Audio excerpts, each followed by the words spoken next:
You're stepping into the fast lane on the VTRN Sports app, 93.3 FM and 1320 AM Lynchburg, or by asking Alexa or Google Home, open VTRN Sports Lynchburg. Now, take the fast lane through the topics that matter across the Commonwealth. This is the Fast Lane with Ed Lane. Happy free agency day in the National Football League, where all these deals have come together so quickly for such massive amounts of money in like a 5-hour and 3-minute time frame.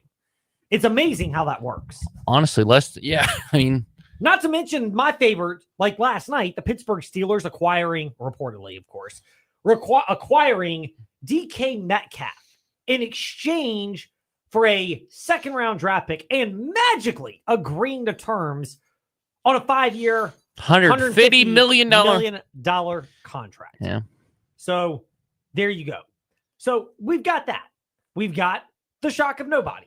Milton Williams leaving Philadelphia for a compensatory third-round pick in 2026 to New England, who swooped in at the last second and, the guy who was on the giving end of the reporter feud in Indianapolis reported that it was Carolina that was going to get Milton Williams. But it seemed like he might have been played by Milton Williams' agency, who then used that leverage to get a few million per year out of New England. Funny how that works.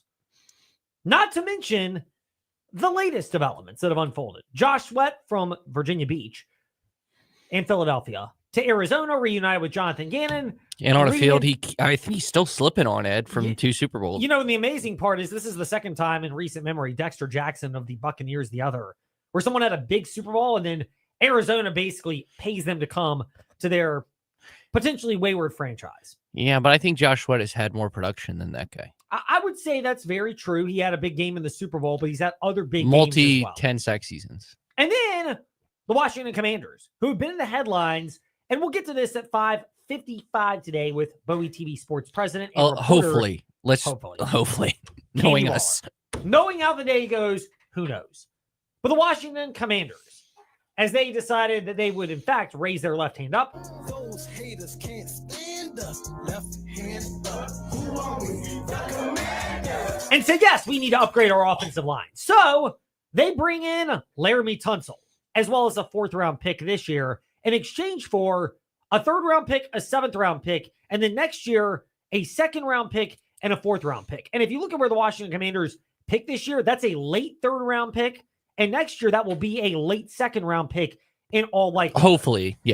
For the Commanders. So I think this is a steal for Washington. The Javon Hargrave deal, 3 years, $45 million. Javon Kinlaw. Excuse me, Javon Kinlaw. 3 years, $45 million. To me, this screams a 2-year deal. That's one where you're just sitting there going, I don't really know about this. It's an overpay when you first look at it, but then you think of the cap, and it's like maybe it's not. It seems to me, someone pointed this out, that they're going more with the guys like, I don't say back into their prime, but either back into their prime, like older, other than Kinlaw, whether it's Ertz, it's they're pushing their chips in. That's why they make this Tunsil deal. Now, can he block? We'll see. I think Tunsil has been hit or miss. He's also been inconsistent from a health point of view, but you kind of have to have a little bit of a red flag with your if you're trading for a left tackle, especially from a team that assumes they're going to contend next year in Houston. Like, you're with this market, you're not going to get a Jordan Mailata or a Penei Sewell. Well, he's right tackle, but I'm trying to think of, but still, you're not going to get one of those elite left tackles. Like, this is probably the best they were going to get. And good for Larry Tunsil. We know if the poop pipes burst at FedEx again, or whatever they call it, we know he has the equipment to mask the stench, shall we say. Yeah. Himself and for anybody around. He, in fact, by the way, if I'm not mistaken, didn't he, and this will be a mini detour, didn't he come up with a way to monetize that incident of the gas mask bong on draft night? Yes. And so I forget what it was. Obviously, that's not really my cup of tea, if you will, following what's going on in the marijuana world. Cough, very intentional. By the way, stay tuned. Also, I don't have a 420 sale coming back to InsaneRadioDeals.com in the near future. I was gonna say that's one of the wildest draft stories. So I just but yeah, so good. It's a good move. I don't know if they I need to see more to say they're definitively better than Philadelphia, especially because reports are Philadelphia is basically just going to run it back with their same offensive line. And if they get Mekhi Becton, they're basically going to run back the same offense. And their defensive changes will be insert a defensive tackle next to Jalen Carter and Keely Ringo, it appears to be the other corner. So I mean, that's your competition. So yeah, we'll see. I mean, in essence, I mean, let's keep it real here right now. It's Philadelphia and Washington competing for the NFC East. I think that much is pretty much established. I thought you were about to say the NFC, and I was like, well, I think my only concern is with these moves is I don't like getting guys that good teams want to get rid of. Correct. I think it's very valid. That is my only concern, whether it's Javon Kinlaw, which it's more the 49ers getting rid of him than the Jets getting rid of him. Because remember, he was on the 49ers to start last year, and he got traded to the Jets, and then the Jets. And then you obviously Tunsil from Houston, which Nick Caserio, who's their GM, is a Belichick guy. So I'm assuming this is they're thinking a year early than a year late kind of move with Larry Tunsil. And honestly, I'd rather go young at left tackle with a young quarterback, like a young, good left tackle that I can just keep him there. Like I want those two on the same timeline. But that's just a personal preference. But that is my concern if I'm Washington. It's not like you're getting, you didn't get Milton Williams, you didn't get Josh Sweat, which are just more cap casualties in Philadelphia than what Philadelphia not wanting them back. Whereas I knew Kinlaw, the Kinlaw deal is what is the one I wouldn't like. Tunsil is a good left tackle. Yeah, I mean, look, we're talking about a Washington They also Commanders lost team. Jeremy Chin. We should mention that. I would also say this. I don't think it precludes Washington from taking offensive tackle or offensive line in the NFL draft. Sam Cosmi, the right guard, was their best offensive lineman, but as we know, he got injured in that win against Detroit in the divisional round and did not play against Jalen Carter in Philly in the conference championship game. And, they had a lot of issues. No offense to Sam Cosmi. I'm going to take a bold take here, Ed. I think if Sam Cosmi was fully healthy, they still wouldn't have been able to block Jalen Carter. I'm going out on a limb. I know it's a big limb, but I'm just saying. It's not a shock, shall we say, that's what ended up transpiring. Because I don't think there was a lot of guards in the NFL that could block Jalen Carter. As of this point, no. And there's a whole nother angle to this on, Philadelphia was not going to pay Josh Sweat and Milton Williams because they've got guys to extend this year. They also weren't going to pay Isaiah Rodgers that a lot of people thought might go to Washington, the cornerback who signed instead agreed, because you can't sign for a couple days, agreed with Minnesota for 2 years, $15 million, about $8 million a year, because next year they're going to have to break the bank for Jalen Carter. That much is basically understood in Philly that's going to be the case. So you're not going to be able to keep everyone. That's the nature of the NFL. And to the Washington Commanders, they benefit from it. I'll say this. I'm very curious about DK Metcalf going to Pittsburgh, Trey, because with Aaron Rodgers, reportedly. Reportedly, because Justin Fields, who was perceived to be their other quarterback, is Brian Nolan's quarterback with the New York Jets, because that's going to work out so well there. Question. Yes. Is Magic Johnson tweeting about the Commanders getting Larry Tunsil technically tampering because it can't be official till March 12th? Because he did. That's a really funny question. He did. Honestly, I think he's done this, but I think he quote tweeted the Deebo trade too. And I think the NFL is just going to let it happen. But it's just funny to see. Technically, that's like if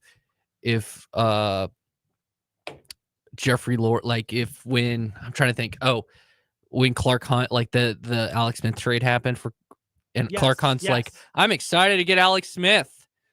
It'd be like the same thing. It's a very similar. Granted, minority owner. Maybe better example. It'd be if Tom Brady came out right now and be like, and I'm assuming you're going to get to this at the Fast Five, I'm excited to have Geno Smith as my quarterback. That would be the perfect example. Well, so here's the deal. We'll do more deep dive into Liberty. I know we teased it on our post that, let's be real here. I posted that 10 minutes before we went on the air because it's been a wild day. And to be fair for Ed, to add context for folks, we'll get inside baseball here. He had no idea about the Tunsil trade. No, I had none when I walked in. So he had to literally shift gears. Anything that happened in the last 30 minutes before the show, I was not keenly aware of because I was coming back from Alta Vista, meeting with Feller Chevrolet, which, love those folks down there and still working stuff out over the long haul. But meeting with them and just chatting with Greg and, I actually didn't speak with my guy Chris all that much today because he was busy on the phone, but speaking with them and coming back from Alta Vista. And so, it got a little squirrely because we take the back roads here in Forest to get from Alta Vista to Forest. So there's some areas where cell service is not great. And let's just keep it real here. Not that we would ever look at our phones driving, but it's especially not very advisable on those back roads. So I get close and then I have to put the list up. So we'll get more into Liberty. Quick thoughts is what we'll get to right now, though, from the Flames Senior Day victory over Western Kentucky in the Fast Five at 5-ish. It's time for Fast Five at 5-ish.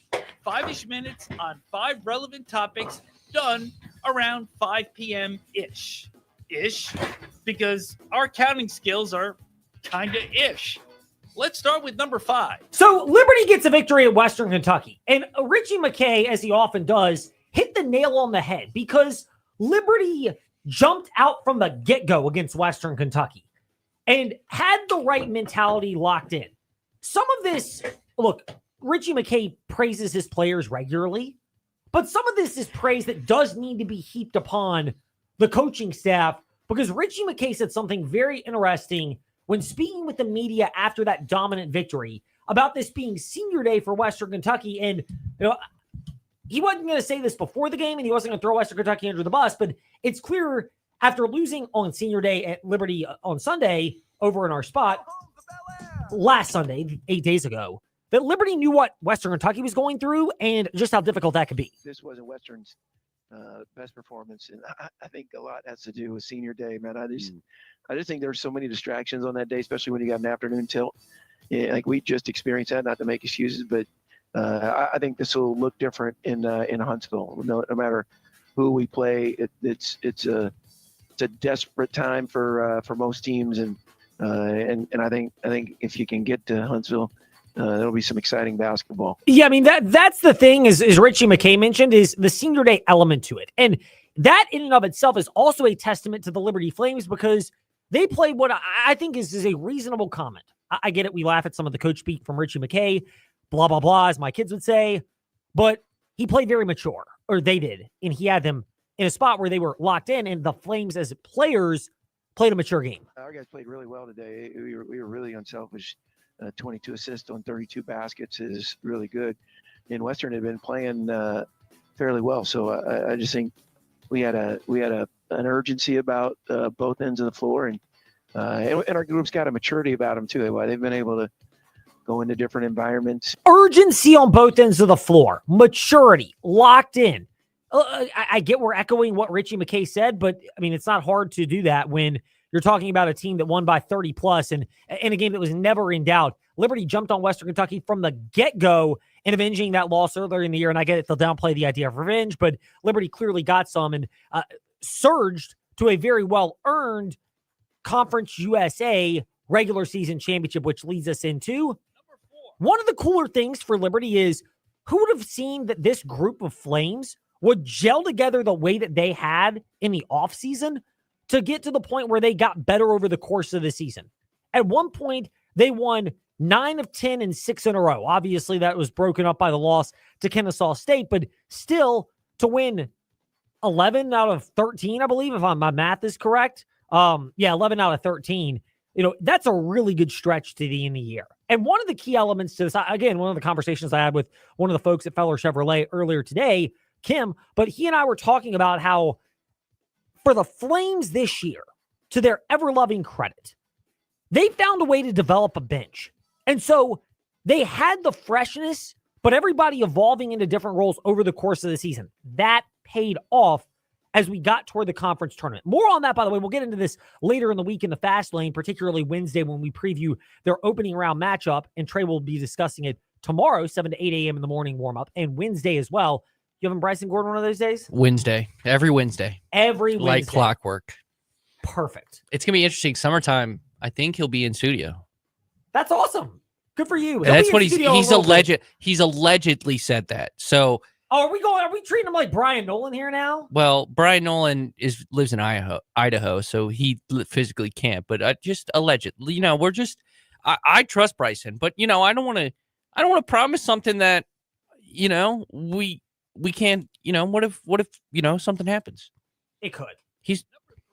Meanwhile, we are going to pivot off because we got David Cunningham coming up around 5:25 to kick off covering the Commonwealth early because he is in Charlotte and Virginia Tech playing tomorrow, and they've got media availability in the back half of covering the Commonwealth. So we're juggling the order a little bit today. The Liberty Flames, Conference USA Players of the Year, Teams of the Year were announced today. For the Flames, here's what's interesting. They won the Conference USA regular season, and I'll ask John Manson about this around 5:45 today in the second half of covering the Commonwealth.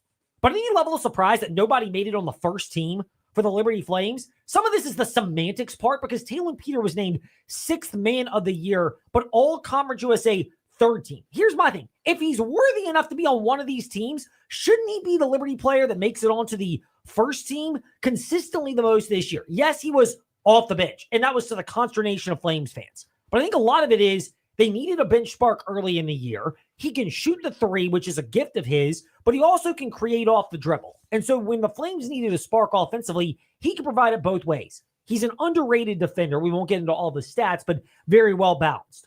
Also, in addition to that, for Talon Peter, Liberty needs bench production, and Matheny and Porter can both handle the ball, and ideally you'd love to have one of them on the court. Plus, they're both team leaders for the Flames. And as great as Peter is, he's another guard. You wanted a chance to get bigger, and Cleveland, Mothmer, Aquino all provided that. And then Isaiah Enan, people forget, but he was supposed to be in the lineup as well. He's the one that 3rd team, what are we thinking here? I think should have been 1st team, if nothing else. And you could have made a compelling case for Talon Peter to be the player of the year in Conference USA. I get it. The guy from Jack State, whose 3rd in the country in scoring. Yeah, I mean, he's legit. Liberty shut him down when they played him both times, but he's good enough. Caden Matheny, 2nd team. Zach Cleveland, 3rd team with Talon Peter, and then Colin Porter, honorable mention. I actually think those are all fairly reasonable presumption. It's the Talon Peter one that rankles my feathers. Yeah, and Sam Doughton from Middle Tennessee State. I've been able to talk to him before on when I used to do those previews before games. Yes. He actually provided some context. The voting ended Wednesday. You had to have your vote in by, which this might be the more dumb part. You had your vote in by Wednesday. Liberty played arguably their 2 best games of the season this last Thursday and Friday to clinch the number 1 seed. Hence why I think if, let's say, the voting happened Monday, I bet you someone gets bumped to like Talon Peter specifically might get bumped up a bit because he has such a big weekend. So that's to add context to why this might have ended up the way that it did. That is good context, Trey. I don't like the timing of it. I'd rather wait a day or two and allow people to vote Sunday, Monday, Tuesday. How about crazy idea? Vote at the end of the season? That's crazy. Like that's nuts, Ed. Like, wow, you're not going to announce it. You're going to announce it before your conference tournament. Well, why don't you just announce it the day of the final? Like, it's crazy, Ed. I have nothing to add because my mind is blown by that insane concept. On to Number 2. the rest of the landscape of college sports this past weekend. And we'll get into these topics later in the fast lane. Virginia Tech's loss to Clemson. I don't think there's much to add to that. It unfolded the way you wanted. 35-20 first half lead for Clemson at halftime. They're a really good basketball team. I don't think they have the high-end talent to win it all this year, but Brad Brownell is a really good coach. They're a mature, developed team. The Hokies have a really good coach in Mike Young, but they are not all that mature, and they clearly are not developed, and you saw what happened. Clemson could have probably won this game by 30, but instead just kept Virginia Tech at arm's length and did what they needed to do. Virginia's loss to Syracuse. Here's the blessing in disguise. I think you've got your answer on Ron Sanchez, that he's not the guy. The way they've lost down the stretch, and I get it, North Carolina, they've played better, but it's against bad teams in the ACC.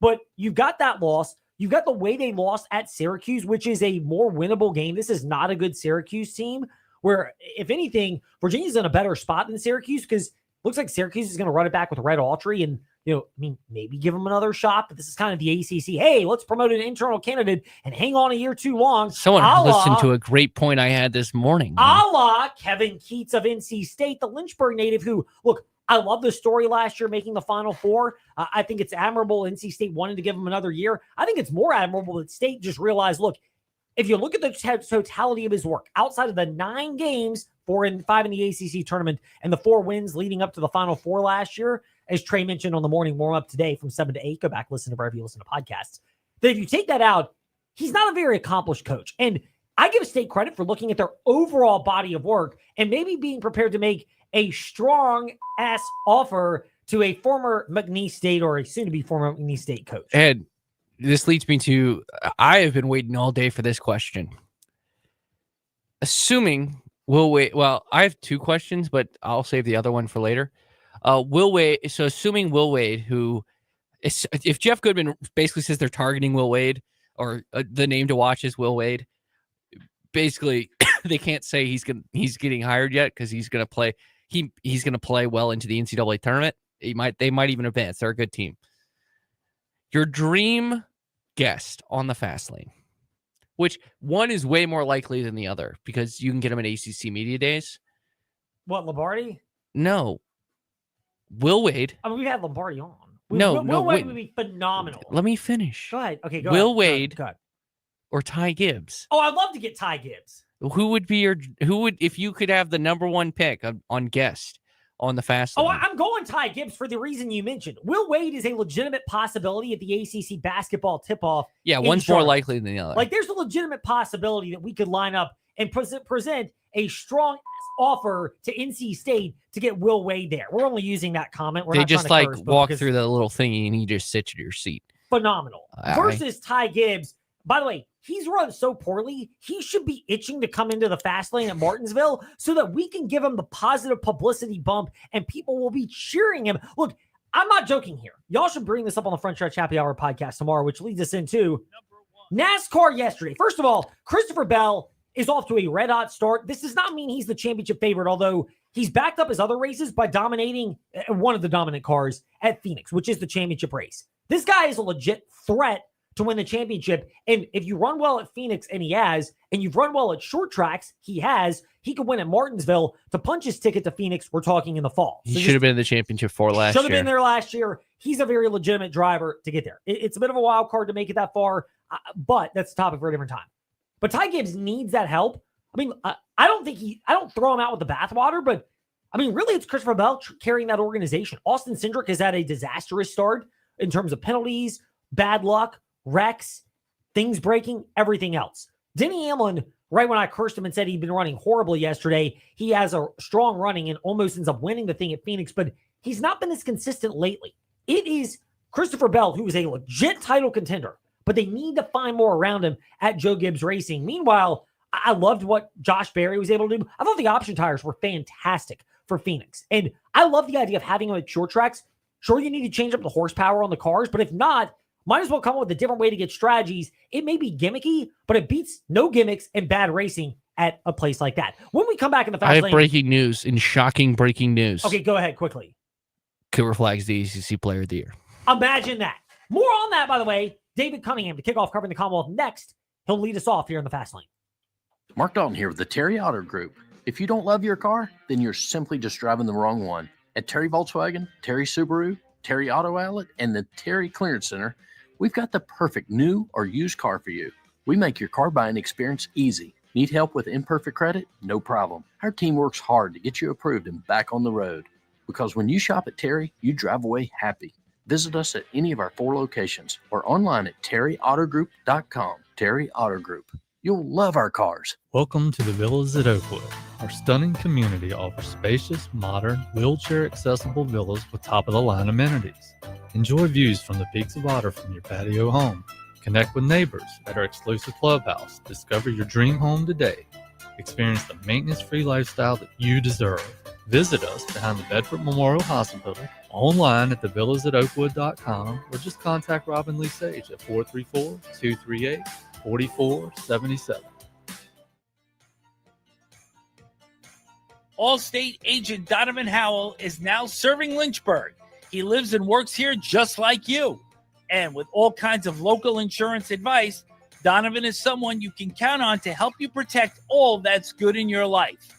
Donovan makes it easy to save on the quality protection you need, and I'll even help you do the switching and the paperwork for you. Call or come by the Donovan Howell Allstate office in Windhurst today. When you're voted one of the best plumbers according to Lynchburg Living magazine, you want to hire the best. Sullivan Plumbing wants the best plumbers to join our award-winning team. Do you have a clean driving record? Do you have at least 4 years plumbing experience? Then you're a 5-star recruit, and Sullivan Plumbing would love to meet with you. Take the first step. Call Sullivan Plumbing in downtown Lynchburg or email sullivanplumbing@gmail.com. Allstate agent Donovan Howell is now serving Lynchburg. He lives and works here just like you. And with all kinds of local insurance advice, Donovan is someone you can count on to help you protect all that's good in your life. Donovan makes it easy to save on the quality protection you need, and I'll even help you do the switching and the paperwork for you. Call or come by the Donovan Howell Allstate office in Windhurst today. Head to lynchburg-hillcats.com to lock in your tickets for the Lynchburg Hillcats this season. Now here's VTR in Sport. Hey gang, this is Bud Foster, former defensive coordinator for the Virginia Tech Hokies. You're listening to The Fast Lane with Ed Lane and Trey Lyle. Join the chat at Trey Lyle VT and Fast Lane Ed Lane on Facebook, Twitter, YouTube, and Instagram. Well, thank you for listening to the Fast Lane so that we're not on our own. And, you might be saying about some of our free agent observations, don't be cruel. And, if it isn't love, it's probably the money. But ultimately, where you put your money is your prerogative. Or in the words of David Tepper, it would be my prerogative, because that's ultimately what's going on right now. In case you're wondering, by the way, here in the Fast Lane, the breaking news we're having fun with is the football player, Bobby Brown II, defensive tackle, leaving the Rams and going to the Carolina Panthers. 3-year, $21 million contract, and figured we'd have some fun at his expense. Meanwhile, in the Fast Lane, he won't have a problem with it. He's got plenty of money. It's raining money for him. Meanwhile, it's raining knowledge for us to kick off covering the Commonwealth Part 1.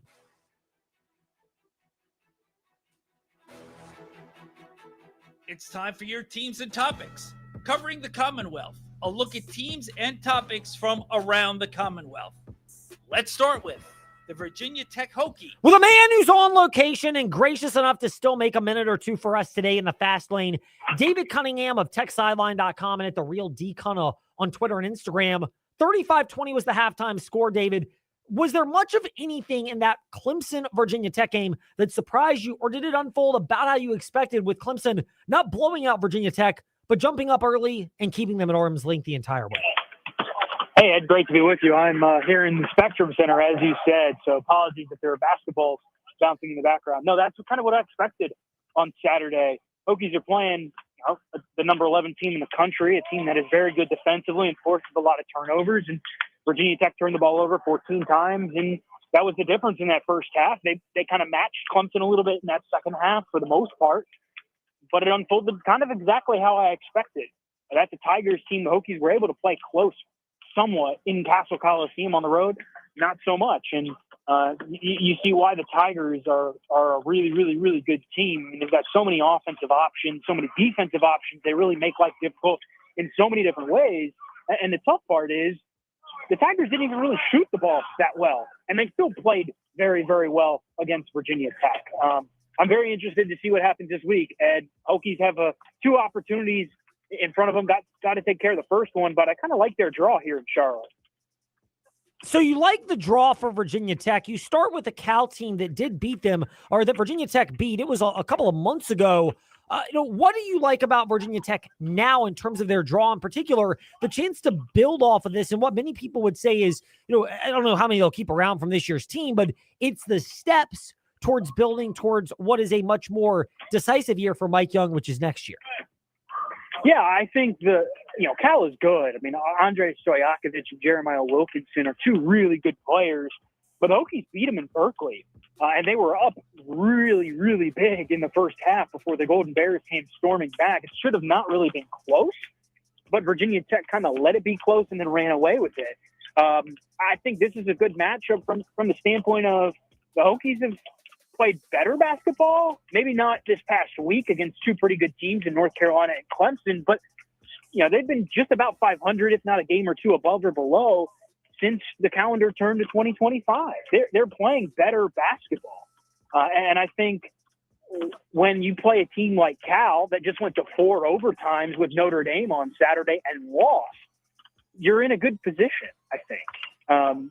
This is an opportunity where you get the two West Coast teams. You play Stanford. If you beat Cal, that's another team Virginia Tech led for 25 minutes before losing in Stanford, California earlier this year, almost 2 months ago.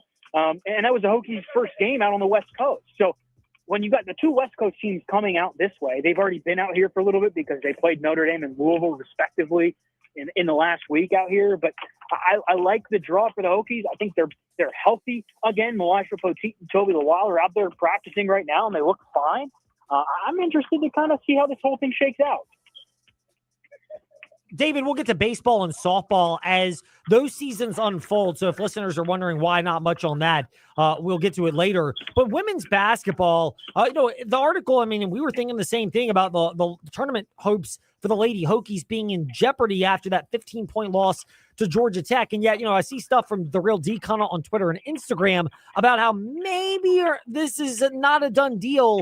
Are you having second thoughts about the Lady Hokies' chances of making it into the big dance? Ed, I think it's genuinely going to come down to the Ivy League tournament this week, which is on Friday and Saturday up in Providence, Rhode Island. There are 3 Ivy League teams that are in consideration for the tournament. Columbia, Harvard, and Princeton. Harvard and Princeton play each other on Friday night. Is the Ivy League a too-big league? If so, that probably means the Hokies are out. But if those 3 teams, and Penn, I think, is included in there as well, if they kind of beat up on each other and it turns out that the Ivy League is only a 1-bid league, I think you're looking at Virginia Tech potentially being that last team in. But it's going to come down to the final minute. The Hokies are going to have to wait and kind of see how this whole thing shakes out. I would say it's sort of maybe a 30 to 40% chance in my book right now for the Hokies. I don't know that it's a great shot, but it's not completely out of the realm of possibility. If you're looking at an Ivy League resume versus an ACC resume, right? One of those teams has played probably 18 to 19 teams in the tournament this year, and one's played about 6 or 7. That's just me generalizing because Ivy League obviously not as strong as the ACC. So we'll see how this whole thing shakes out. But the bottom line, Ed, Hokies had an opportunity to take care of business. They did not. Now it's not in their hands anymore. They've kind of got to let the committee and other teams decide how this whole thing shakes out.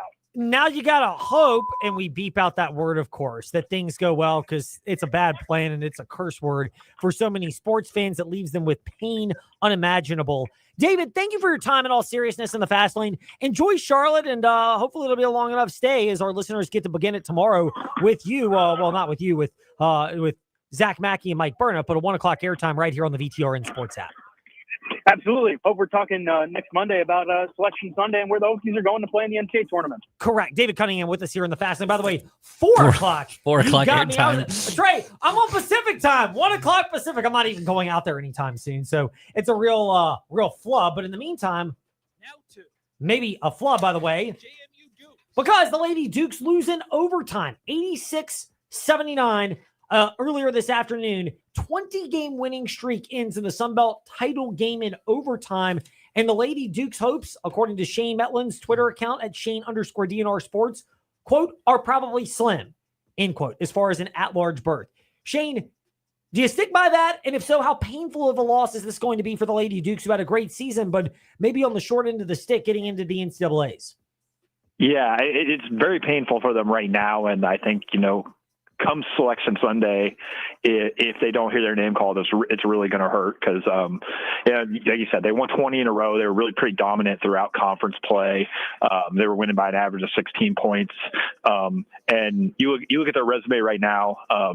They're they haven't lost in regulation to a team ranked outside the top 10 in the country this year. I mean, they've been a really, really good team, and just the way net works, they're probably on the outside looking in. We'll see, if how the selection committee views them, because I think you can look at it a few different ways. But if you're really looking at the net right now, it's going to be tough. Yeah, I mean, you mentioned the net and ultimately where that is. This is a weird question to ask. Is this almost where it'd be beneficial to have play-in games for the women's tournament like you do for the men? Well, I mean, they do have the play-in games now, but, if Jamie gets in, they might be in one of those. And, ESPN's bracketology going into today had them as an 11 seed, which kind of puts them right on the line.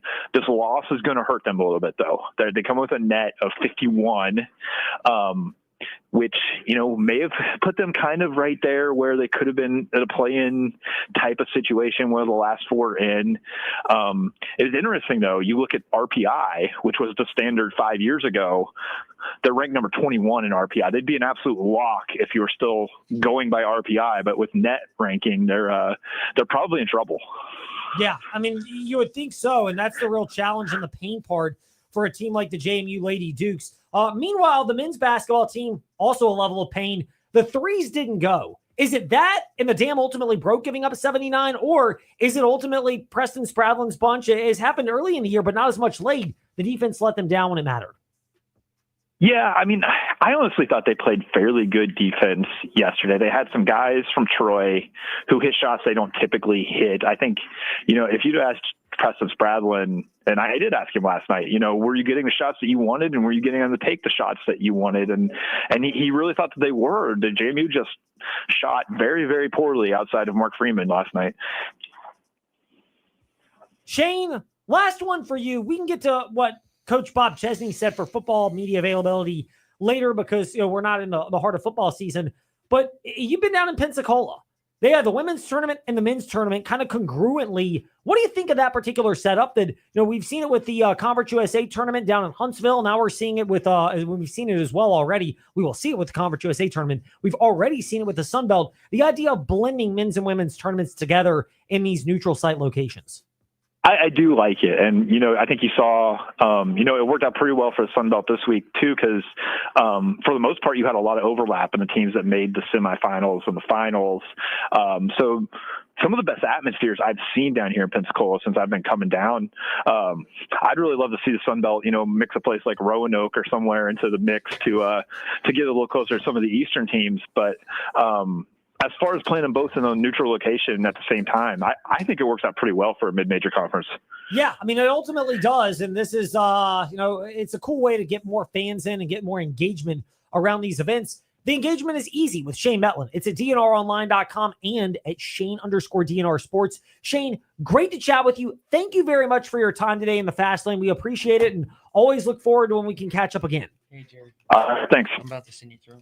Now to UVA. With JerryRatcliffe.com founder and contributor, Jerry Hootie Ratcliffe. The disappointing thing for the Virginia Cavaliers over the weekend, and we touched on this in the Fast Five at 5-ish, they were never really competitive at all against Syracuse on the road. And this is not the Carrier Dome of the Jim Boeheim era where you've got great talent and a great coach. The one positive might be, and no announcement has been made, but they may have clarity on Ron Sanchez. And he's done an admirable job. He seems to be the guy. He was the Bennett family pick successor, but you've had a year with him. Jerry, appreciate your time in the Fast Lane. It's not just the loss. It's kind of the way the season ended for the Virginia Cavaliers, but did the way the season ended, capped off by Saturday's loss at Syracuse, give Virginia some clarity in a good way, although maybe not for Ron Sanchez, about the direction that this men's basketball program needs to go?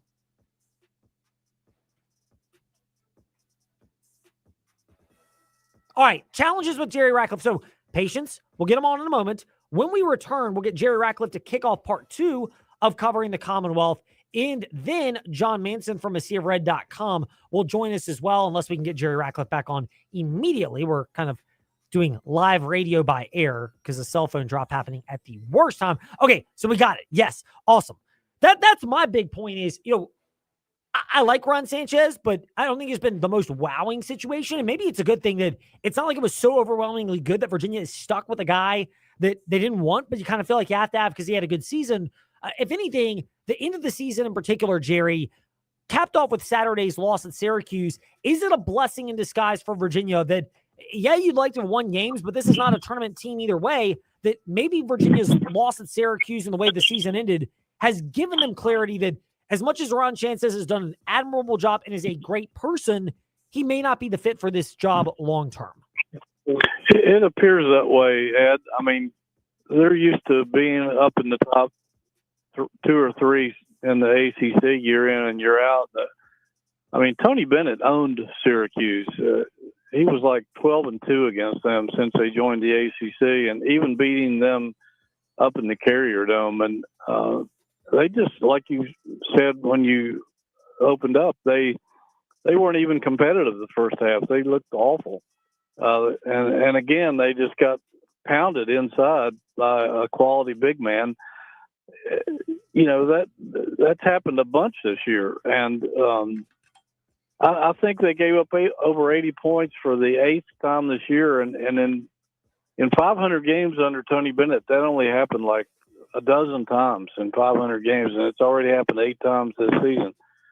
So, you know, Tony would have found a way to try to negate that big center of Syracuse's, Lampkin, denying him the ball or whatever it took. Virginia just had no answer for it. And so, yeah, they've just been mediocre at best this year. Who knows if they'll even win a game in the ACC tournament. It's not going to be easy beating Georgia Tech, but I think it probably has given them some clarity. I think it appears that they're ready to move on. We don't know that for sure because there's no word coming out, but it does sound like they may be leaning toward Ryan Odom as a replacement should they make a switch. So you mentioned Ryan Odom, and you brought him up as one of the finalists in your JerryRatcliffe.com article last week. The other names were Ron Sanchez on the list, and, you know, correct me if I'm wrong, we'll start with that one. Does it sound like Sanchez has maybe played his way out of consideration as Virginia's head coach compared to what you mentioned? And granted, obviously things change, including Saturday, from when you reported before the debacle at Syracuse on Saturday. I think so. I mean, I think part of the Virginia's fan base wants to see them hire somebody that they feel confident can return the program back into the upper echelon of the conference. I'm not sure that those people think that Sanchez can do it. And he's been given certainly been given a chance under very adverse circumstances, granted, but still they've been so inconsistent throughout the second half of the season, playing around 500 ball, and that's just not good enough. Hootie, you mentioned Ryan Odom being the top target right now. The other name you mentioned was Shaka Smart, but including the loss on Saturday to St. John's, Marquette, they also have stumbled down the stretch. And I could be wrong. I kind of get the impression maybe there's the unknown upside of Ryan Odom versus Shaka Smart, who's been stable, but he's had a lot of time to prove that he could get over the hump. And outside of that Cinderella run to the Final Four with VCU, it doesn't look like he's been able to find that magic again. Yeah, and, I read a national report the other day that a lot of the top coaches that are being approached by programs looking for a new coach are just kind of staying put for whatever reason. Maybe he just wasn't attracted to the Virginia job. And because I know he used to be their number one target. So something has happened in the past week or so.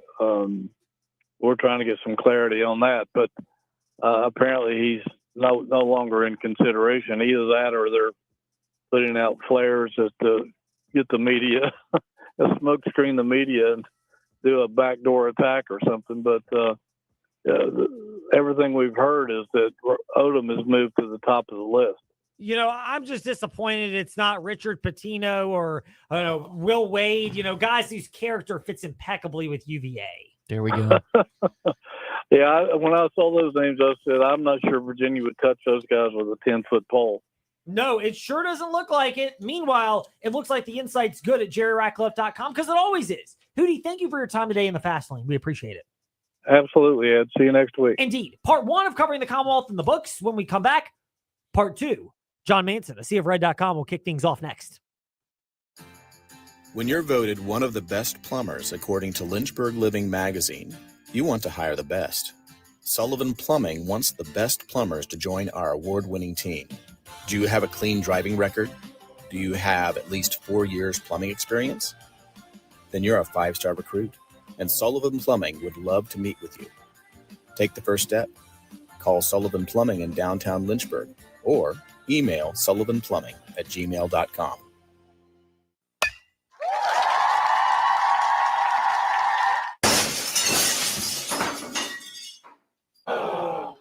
When the thrill of playing ball turns into the agony of a broken windshield or car window, contact Apple Auto Glass.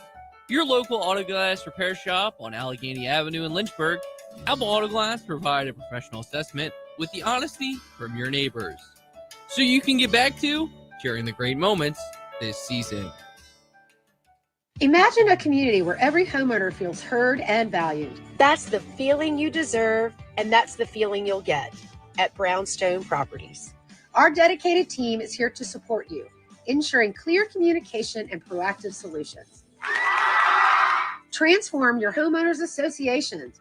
Call Brownstone Properties today for a free consultation. Brownstoneproperties.com and 3720 Old Forest Road in Lynchburg. Let's build a better community together. This is Mike Golick Jr. Don't miss Gojo and Golick coming up after the Fast Lane with Ed Lane and Trey Lyle right here on VTRN Sports, 93.3 FM, 1320 AM, and on the VTRN Sports app. We've used this phrase a lot with the Liberty Flames, and we will use it again when recapping how things went at Western Kentucky and Middle Tennessee on Thursday night. To kick off part 2 of covering the Commonwealth with John Manson from ACFRed.com right now.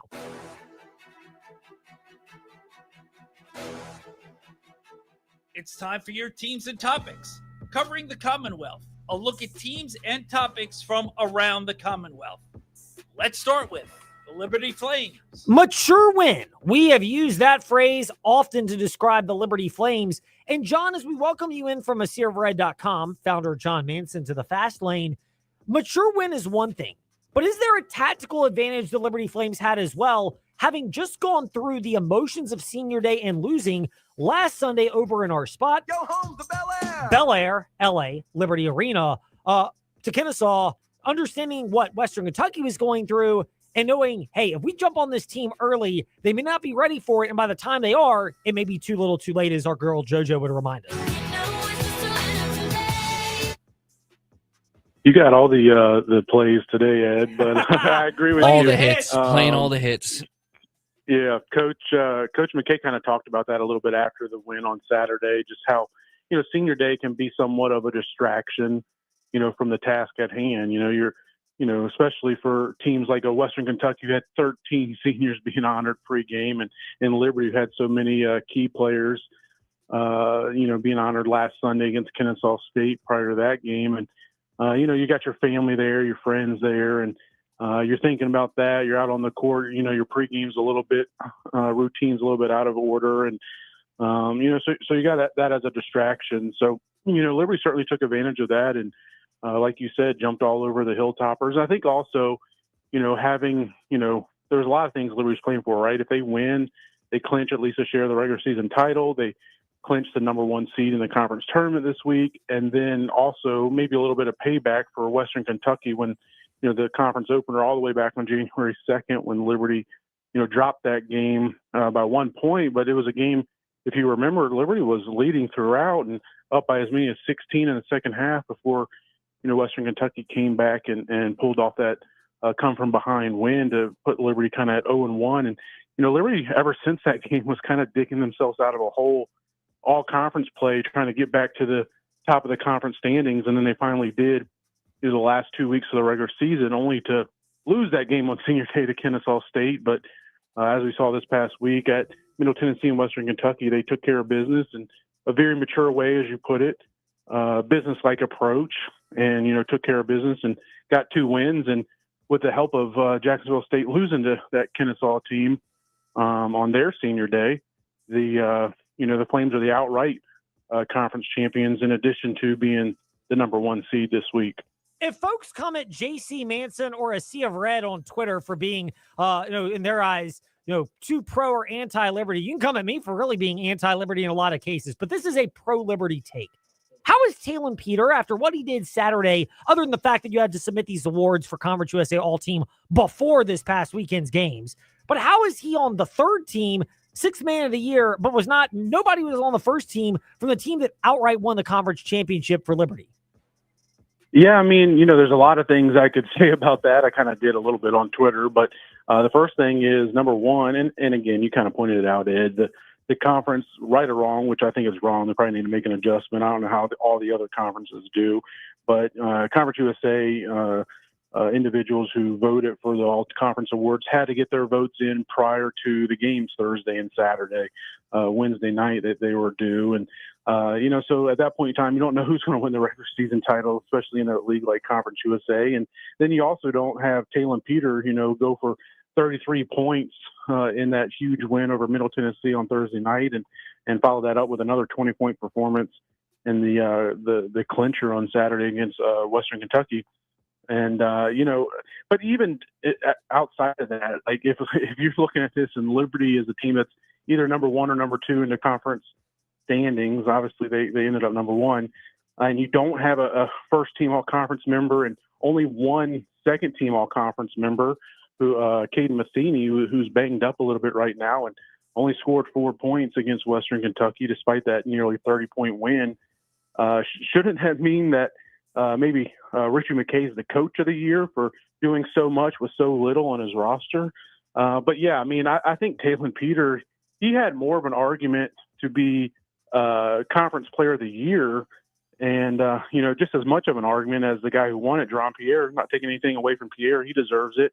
The leading scorer in the conference, one of the leading scorers in the country, and Jack State was right there, one or two all season, and going into that final week, they were in the number one spot. So he deserved it. But in my opinion, Peter is probably the number two conference player of the year as far as, what he did in conference play, and, really on the road for the Flames, putting up, 30 plus points twice in road games. And for him to only get third team is kind of, it's kind of funny, honestly. But he did get the Sixth Man of the Year award, and I'm not sure. We asked the players about it today after the awards came out, if they take any slight to that and put an edge on, chip on their shoulder and a little bit of an edge to them this week. I mean, you don't need an edge or a chip on your shoulder. You're playing for a conference championship and to get to the NCAA tournament. So I don't know if Liberty needed any added motivation, but I'm sure Coach McKay will make sure the guys know that their peers think that they don't have any first team all conference performers despite being the number one seed in this week's tournament. Yeah, I mean, just added motivation, if that's what you want to call it, for anybody. John, we'll wrap it up on this. We'll do season reflections at some point in time. But looking at the Conference USA standings and the Conference USA men's basketball tournament bracket, Liberty's the one seed. By the way, it's a heck of an accomplishment because Kerry Green and the Lady Flames are the number one seed on the women's side. Out of that top half, UTEP, Sam Houston, Kennesaw, and New Mexico State. Am I off to believe that Sam Houston may be the team that worries me the most just because of how much trouble they gave Liberty the last time? And, their record is they've been in a lot of these close ball games, and maybe not trendy, but maybe a worthwhile dark horse. Yeah, I mean, we've talked about it all season, Ed, how, any team in this conference can, go out and win on any given night. And this isn't your, typical, go back to the ACC tournament when they had 9 members and you had that 8-9 play-in with the, winner going on to play at Duke or North Carolina or someone like that. And it was just, whoever won that game was going to get drubbed the next day by 30. That's not going to be the case in this Conference USA tournament. So I could sit here and make a case for any of those teams in that half of the bracket for, somebody that Liberty doesn't want to play. But yeah, I'm with you. Sam Houston, we saw them, about a month ago or so at Liberty Arena, and they took the Flames right to the wire, lost by I think it was 2 points, and that was a time when Sam Houston was just 1-10 in conference play, had a lot of close losses, 3 overtime losses throughout conference play, but after that game they really turned it on. I mean, they won 5 out of 7. One of those wins was over a Jacksonville State team who was at the top of the conference standings at the time, and so they're obviously playing with a lot of confidence. They got a first team all conference performer in Lamar Wilkerson, who's 20-point a night scorer, and there's someone nobody's going to want to see, and certainly Liberty and Coach McKay is not going to, have a restful night of sleep Tuesday night going into Wednesday, regardless of it if it's Sam Houston or UTEP. But I think also, Liberty, you don't want to look ahead to that semifinals, but hey, that's what we do. Potential matchup with a Kennesaw State team, and we just saw what they could do at LA last Sunday, beating the Flames on Senior Day, and obviously a Kennesaw State program that eliminated the Flames in the 2022 ASUN Conference Championship game down in Kennesaw. A lot of rivalry between those two teams, programs in multiple sports, not just basketball. So, and with the play that they have in those guards of Adrian Woolley and Simeon Cottle, I mean, those are two of the best guards in the entire conference. So that's another team that, nobody wants to see, much less Liberty. The old cliche no one wants to see, but there's actually some validity to that, much like there's validity to the insight from John Manson at aseaofred.com. John, always great when we can catch up with you. Thank you so much, and fingers crossed we'll be able to make it work later this week here in the Fast Lane. Sounds good. Anytime. Thanks, Ed. John Manson from aseaofred.com here in the Fast Lane on W227BG Timberlake, WVGM AM Lynchburg, WMNA Gretna, Danville, Southside, and the VTRN Sports app. And ask that smart speaker, open VTRN Sports, of course. Yes, we are going to go a little bit over today because now to NASCAR. Phoenix yesterday. Okay, the option tire may have taken away from a Christopher Bell dominating victory. He still had a really good run yesterday and was arguably the car to beat. But the option tire, which gave teams the option to run soft or hard compound tires and created a lot of different strategies, different comers and goers throughout the race. Danny Peters of FrontStretch.com was there and joins us in the Fast Lane. Danny, can multiple truths exist? That yes, this may have been gimmicky, but this is also the best thing that NASCAR can do to improve the short track action at places like Dover and Phoenix, but certainly Richmond, Bristol, and Martinsville. First of all, Ed, thanks so much for having me on. And yeah, I agree. Multiple things can be true. And I think yesterday we ultimately saw that the best drive, the fastest car or the best car won the race. And remember, only 30% of the time does the best car typically win the race. But we saw a fascinating mix of strategies across the afternoon. And at one point, it looked like Ty Dillon was going to break his 0 for 246 race streak and perhaps even win the whole thing. So I think it made for a really interesting afternoon. And obviously this car has struggled on the short tracks and being great at sort of the 1.5 miles and some of the road courses. But the option tire really, I thought, made it an absolutely thrilling race from start to finish yesterday. You and me both. I loved it. I thought it was a really good race. There was different strategy. You saw a lot of drivers coming and going and moving in different directions. So we'll ask you about this as well. The success we've seen from these drivers, was it just option tire related, or the fact that once again we've seen Blaney and Logano of Penske, William Byron, the Liberty University driver, and Christopher Bell? Are we getting a sense early of maybe not the drivers to beat, but drivers that have shown they can win on multiple disciplines, from super speedways to road courses, and now not quite intermediate, but much more like what we'll see the rest of the year? I mean, I think the next few weeks are going to start to really help us shape up and see who looks fast. But again, you've seen the names that you would expect running at the front of the field for the first 4 races. Christopher Bell, Ryan Blaney, Tyler Reddick looked fast, and certainly looked fast yesterday. Had that miscue on pit road that took him out of contention. But he was one, as I was watching the race, that I thought he could potentially win. But yeah, I think you're seeing the drivers you would expect come to the forefront. But let's be fair, right now it's Christopher Bell's world in NASCAR, and we're all just living in it. Yeah, he's been dominant for the early portion of the season. How much is he masking what's going on at Joe Gibbs Racing, including, yes, time for me to get all Usher here in the Fast Lane, my guy Ty Gibbs, who, I got to keep it real here, he's really disappointed, but sadly for Joe Gibbs Racing, he's not the only driver that's had a disappointing end of last year / start of this one. Well, I mean, Joe Gibbs Racing went 0 for 18 on the back end of last season, and now they've won three of the last 4. And so I think it's certainly a sign of improvement, of more speed. Perhaps we're starting to see the effect of Chris Gabehart moving up from, the Denny Hamlin crew chief position to the director of competition. And Gabehart's obviously a man who's very well respected across the garage, and perhaps he's bringing something across the 4 teams, but perhaps not, as you said, for Ty Gibbs, who's going through a really rocky spell. And I think, with Ty, like he's still a young driver learning the trade at the Cup level, and I think he's going to be all right come the end of the season, but he's certainly going through a very rough spell. And, I think what will be interesting to see now with Bell is, can he win 4 in a row? Now, no one's done that since Jimmy Johnson in the back end of the chase in 2007, and no one's won 5 in a row since Richard Petty in 1971. And Ed, I'm pretty sure neither you or I were around to see that in 1971. Yeah, I was minus 14 years old in 1971, if we want to count it that way. Maybe minus 15 if you're really getting creative with it, Danny.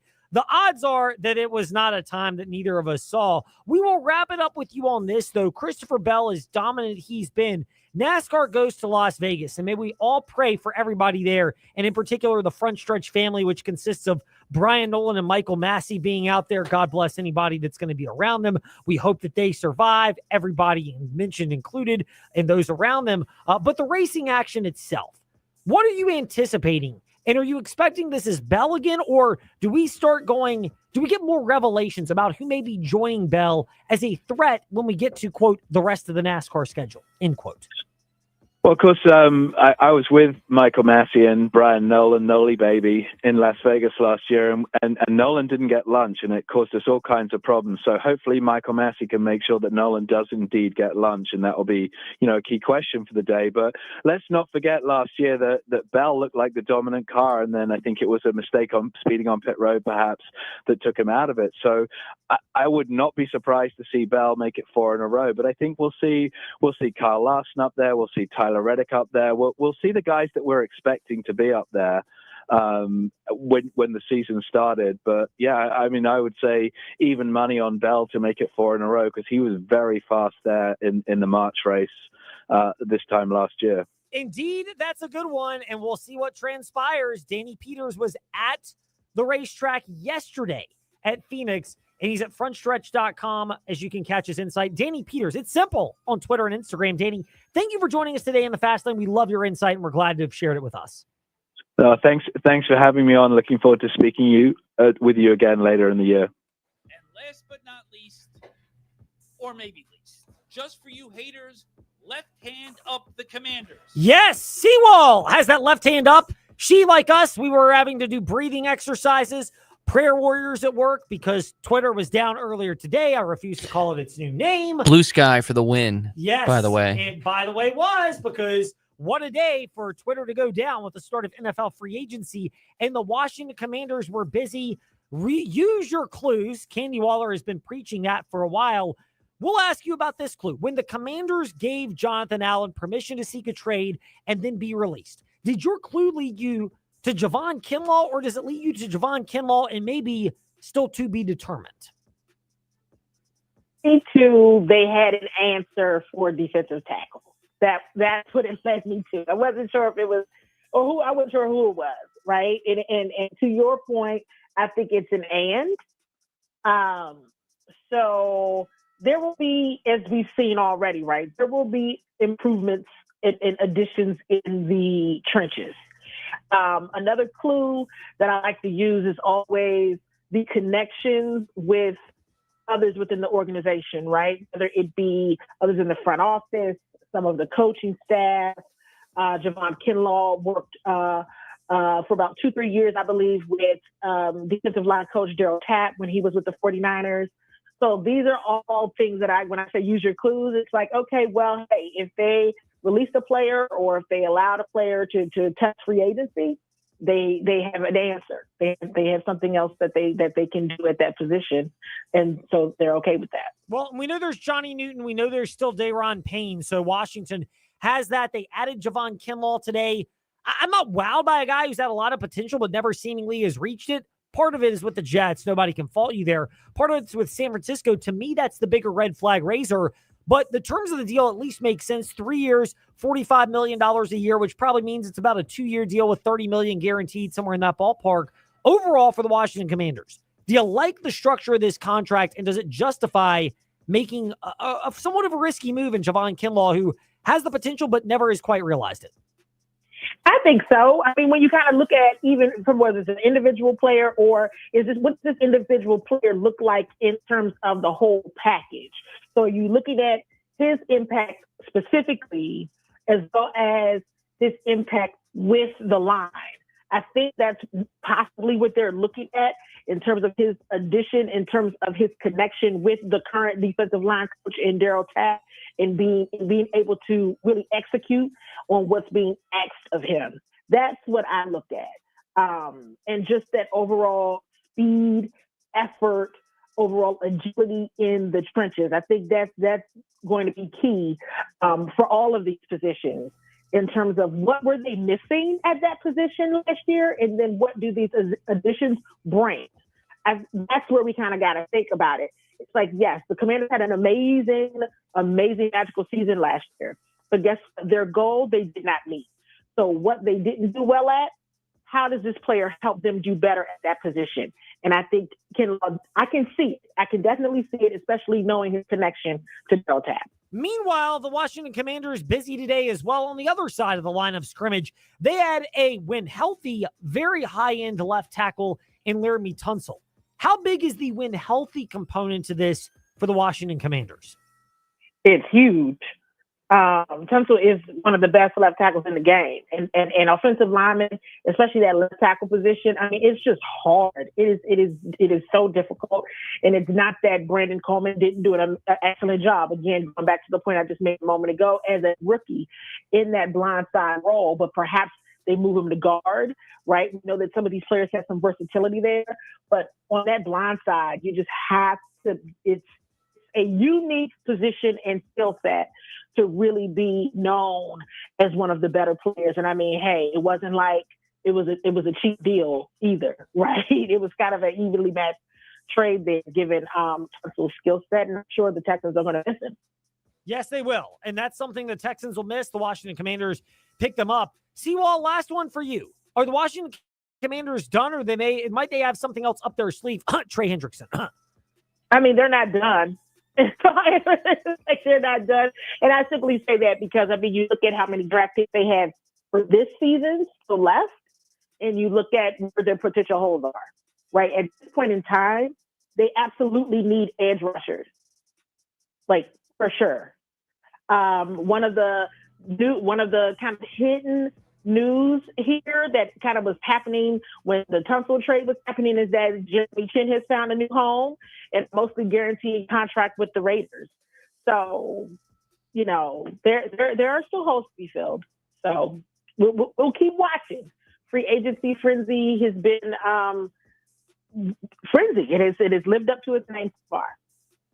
We will see what's left for the Commanders, but as Candy Waller reminds us from Bowie TV Sports, use your clues. Seawall, we've used ours. We've called you to get the insight, and we appreciate your sharing it today in the Fast Lane. Absolutely. Thank you guys so much for having me, and I'll be talking to you guys again soon. Indeed, we will. Seawall with us in the Fast Lane, all of your teams and topics, and a good way to wrap up this Monday. When we come back on Wednesday, more on the Liberty Flames' quest for a Conference USA men's basketball tournament, a look back at whatever Virginia Tech and Virginia have done in the ACC tournament up to that point for men's basketball. And in the meantime, keep it locked. Fastlane, Ed Lane, Facebook, Twitter, Instagram, and of course, the morning warm-up weekdays 7 to 8 a.m. with the man you've also heard today, our very own Trey Lyle. Now, onto a smidge of Make It Rain with Adam Shine before 6:45 is when we get ready for UConn and Paige Becker's quest for another Big East Conference Tournament championship.